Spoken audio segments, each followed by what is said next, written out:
Kao sve što se mijenja u društvu, tako se mijenja i škola koja prolazi kroz tranziciju, inače složeni i dugotrajan proces. Današnja škola ima drugu paradigmu od one koju su išli roditelji današnje djece.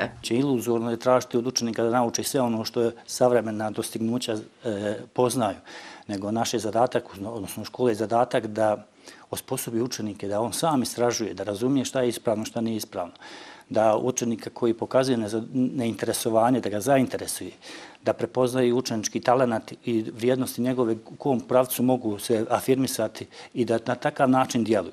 Dakle, uloga nastavnika, uloga škole je sasvim drugačija od one koji nosi iskustvo ove starije generacije. Društvo ne može, kako kaže, žmuriti na određene probleme. Prvenstveno su se zadržali recidivi prošlosti u praksi, a zahtjevi s tim nisu usklađeni. U školi se izučavaju nastavni sadržaji koji su doneseni konsenzusom.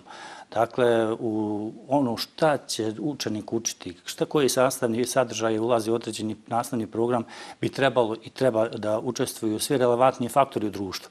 Od univerziteta, škola, odnosno zavoda ili za obrazovanje i ministarstva, formiraju se komisije i te komisije donosi odluku.